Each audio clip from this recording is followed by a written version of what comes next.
courage to carry on from day to day. But it would have been nice to miss out on a few days and not suffer the whole time. And especially the hunger, getting no food, you were nearly going mad from hunger.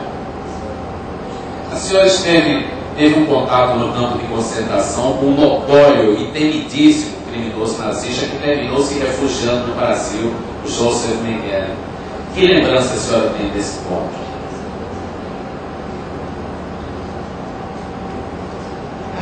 Unfortunately, I encountered it several times. First of all, at arrival, there was the first selection which took place. Men, different parts and women. And he stood there with white gloves, polished boots, with a little stick in his arm like a conductor. He looked you over and he conducted you to this side or this side. And he condemned people to death, young children, babies, older people. Old was perhaps 45, 50. I remember him very clearly standing there. It's the worst time happened when one day, after we came out of a shower, naked, he stood there and we had to parade naked in front of him. And he looked us over and I passed to the good side and my mother, who was a very tall lady, and like any mother would do, she had often given me a piece of her bread ration and she had become really very, very thin. And he looked her over and he condemned her to the wrong side. About 40 people from our transport were taken to a death barrack to wait to be gassed. For 3 months I thought I had lost my mother, but through a miracle she was saved. But this is, I remember always Mengele, his hard eyes looking as if she's not a human being. A senhora recebeu a tarefa de procurar a roupa dos prisioneiros executados, alguns pertences que eles tinham tentado esconder. O que é que a senhora encontrou na roupa deles? We arrived in Auschwitz in May. In June 1944, the Hungarian Jews were rounded up. And every day, thousands of Jewish people came to camp. So my mother and me were taken to a certain work. It was called Canada, sort of the nickname for plenty and better life. And that is where we had to sort out the belonging, which was confiscated of the people who arrived. And we had to open out the hems of the garments because people had brought gold or jewelry or money. We had to find them and hand it over to the Nazis. But as well we had to look through the suitcases, sort out everything. And I found many photos because that was something you took with you belonging, photo album. And I remember clearly there was a photo of a beautiful baby and I knew that baby had been killed immediately as arrival. So the work was not harm, but emotionally it nearly killed you.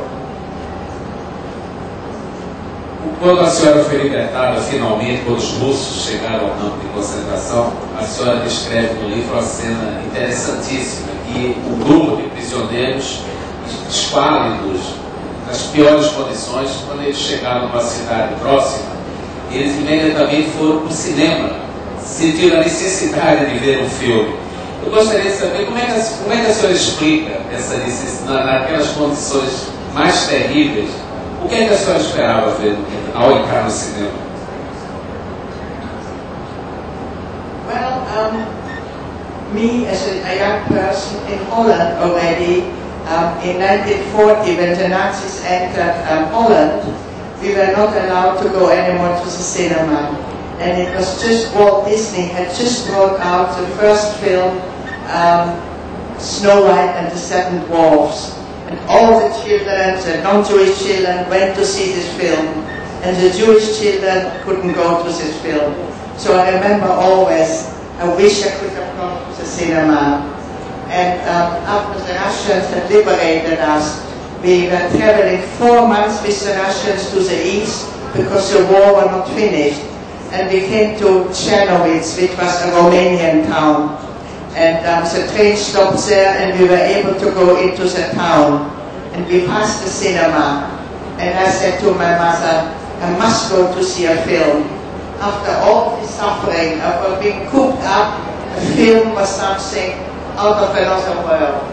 It was sort of a relief. O filho do carrasco nazista diz que se lembra do pai todo dia. Com que frequência a senhora se lembra de Auschwitz, quando não existe um repórter coberto perguntando?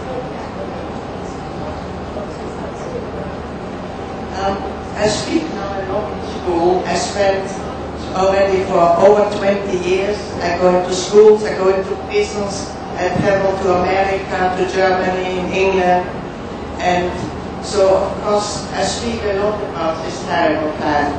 So I think about it all the time. But of course if I go to a play or we have a family reunion and I love life, I go to music, to concerts, of course I don't think about it.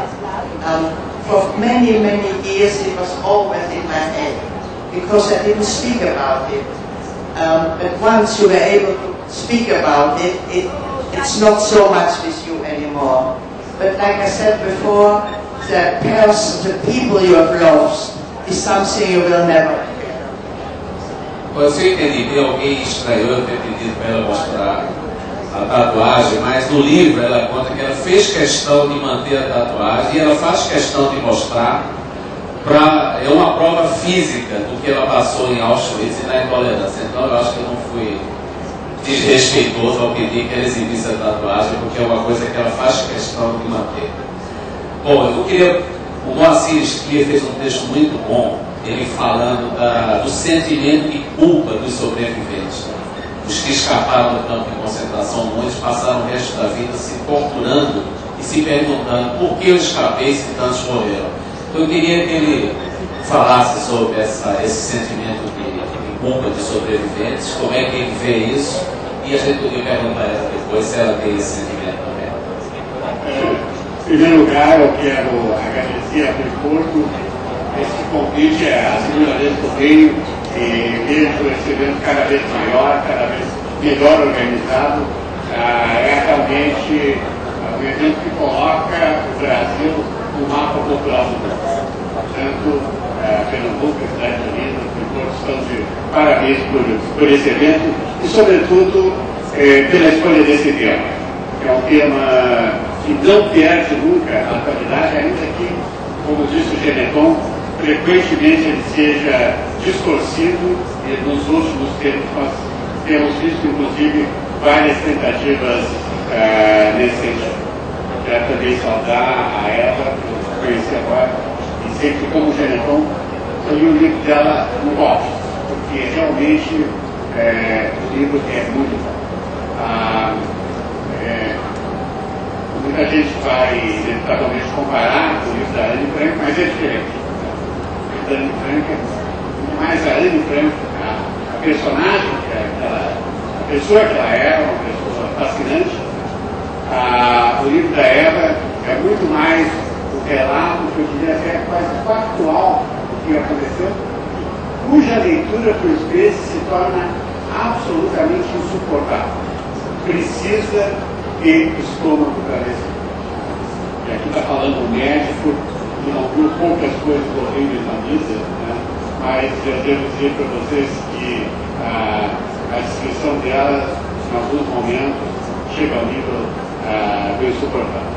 Bom, eu quero também me referir a essa bela entrevista que o Fernando fez, sobretudo aquele soldado.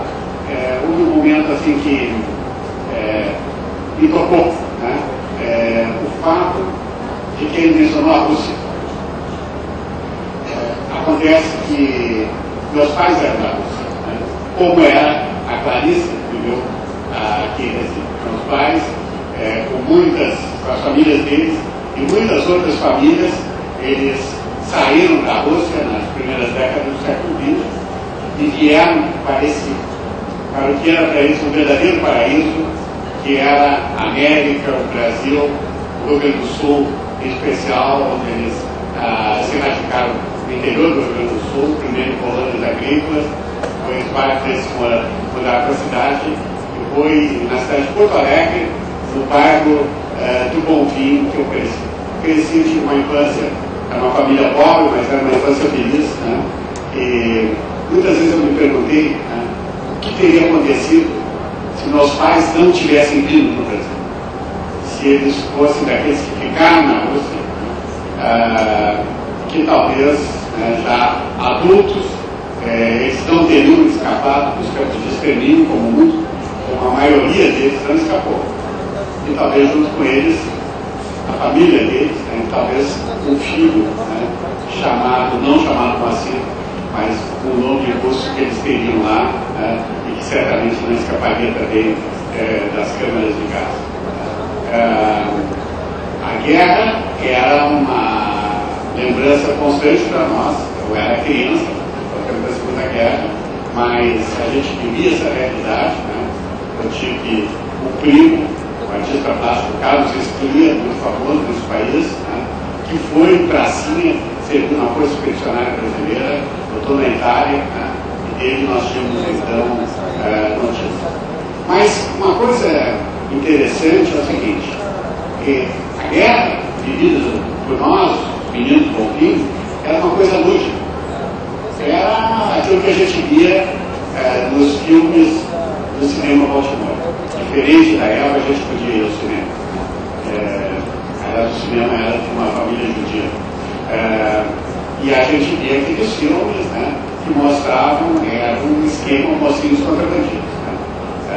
Isso também orientava as nossas brincadeiras. O nosso conhecimento do Holocausto era zero. Mesmo no final da Segunda Guerra Mundial e mesmo depois que terminou a Segunda Guerra. Aos poucos as notícias foram chegando ao Brasil e aos poucos elas foram chegando ao bairro bom. Nossos pais procuravam nos poupar sobre isso. A gente via eles às vezes pelos campos cochichando, falando baixinho. A gente não sabia exatamente do que se tratava, mas aos poucos a gente foi deduzindo. E quando a brutal verdade emergiu, inevitavelmente ela emergiu com um sentimento de culpa. Os psicólogos mais americanos têm um nome para isso, chamam de survival guilt, a culpa do sobrevivente. Não é uma culpa que se refere só ao Holocausto, mas é a culpa daqueles que sobrevivem a catástrofes, sejam naturais, seja resultantes de genocídio, e é o caso de muitas pessoas que, por alguma razão semelhante dos meus pais, ou talvez um pouco diferente, conseguiram escapar da mortandade. E é muito curioso, entre esses, tinha vários intelectuais, e é curioso que o braço longo da culpa alcançou essas pessoas quando elas já estavam distantes daquela realidade e distantes daqueles lugares. E frequentemente o suicídio foi a solução que essas pessoas encontraram. Aqui no Brasil nós temos o caso do Stefan Zweig, da mulher dele, um escritor judeu austríaco que se refugiou no Brasil, e que, diante do que ele considerava o domínio inevitável do nazismo, ele acabou, junto com a esposa, se matando. Não foi o único. Arthur Koestler também, que foi durante muito tempo membro do Partido Comunista, e depois foi um jornalista combativo, também se matou junto com a mulher dele. O poeta Paul Celan, autor de versos assombrosos sobre o Holocausto. Um deles ele fala no negro leite da morte. Uma imagem terrível, você pode imaginar. O leite, que é a coisa que evoca a figura materna, que evoca a nutrição, que evoca a proteção, que é branco, de repente ele se torna um líquido negro e mortal. E só isso, só essa frase resumo do Holocausto, pois pode ser